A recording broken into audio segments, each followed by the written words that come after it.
already have our own daughter, and so I've already had the experience of having a pregnancy and a baby. And it's completely unexpected to me how much I would love my daughter. When I say completely unexpected, I know that some people, after they have their baby, maybe they feel depressed. So I didn't want to put an expectation on myself that I would feel anything about my baby, but I really, really love my daughter. And now she's 8 years old, and she would really like a little brother or sister. And I think that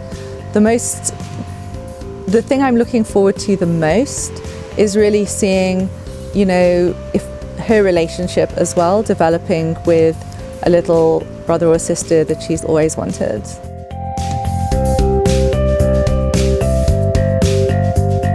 I originally found this clinic because my husband's mother's friend had successful fertility treatment here, and I thought if she could do it and she recommended it, then why not go and have a consultation? At first my husband was skeptical because it's a different country and he didn't know what the facilities would be like, but both of us were really impressed by what we saw when we got here.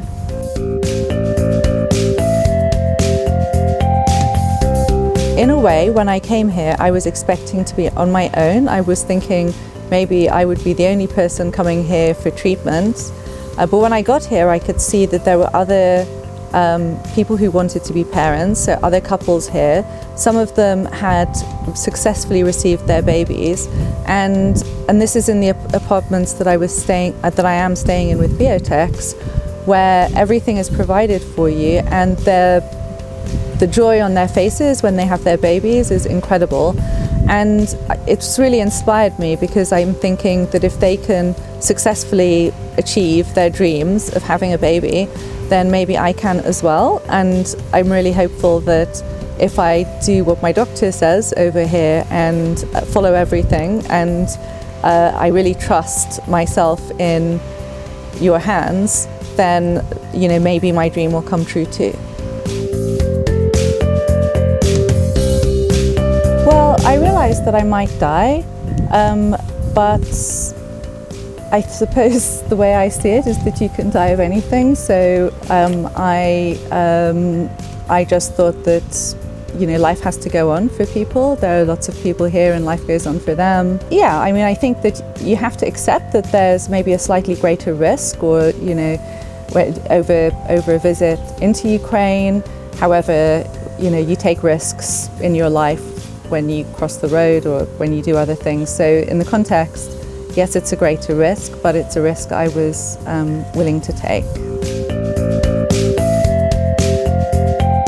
Since coming to Kiev, I've contacted Hospitalier, who's the paramedic group that's on the front line that you may be familiar with. They can be looked up as hospitalers, and they needed anti-burn. So I organized for them some anti-burn for the front line, and then I got that delivered to them. So that's one of the first things that I did that was really helpful for them, because it was something that they needed right now and something that they're out of. And actually, much of Ukraine is sold out of anti-burn. It's a really big problem to source it. So I spent quite a lot of time contacting suppliers and finding the anti-burn that they could get quickly, and finding from them what they needed and getting it to them.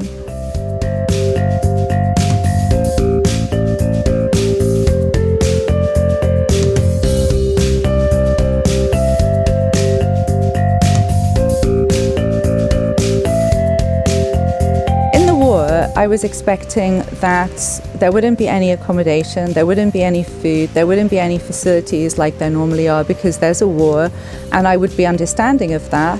However, I was really surprised to find that you have your accommodation, you have an incredible full staffing for the accommodation.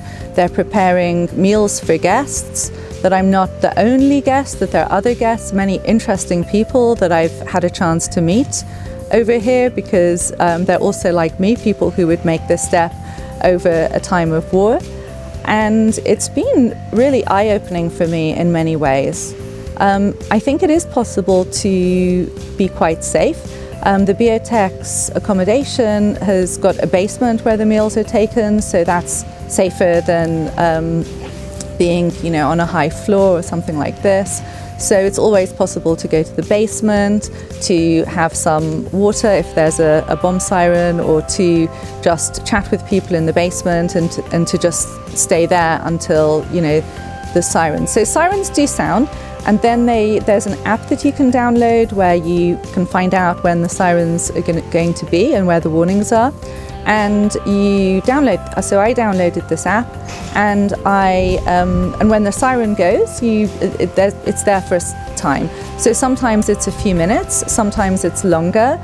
And in that time, one of the things that you can do in the BioTex accommodation is go down to the basement, or you can position yourself in a sensible place, so not facing, the potential any strikes that might be coming from the east. And then it'll probably be okay, and you'll be fine.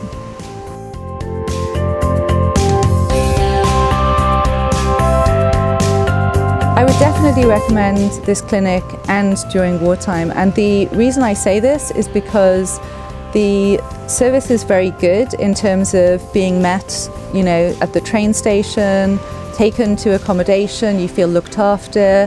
It is eye-opening, it is interesting, it is different in wartime than how it is in peacetime. But what has been really incredible to me is how the clinic has managed to maintain its exceptional quality of service over this time. And that's something which is very inspiring and should inspire other business people and so on, the exceptional service at such a time.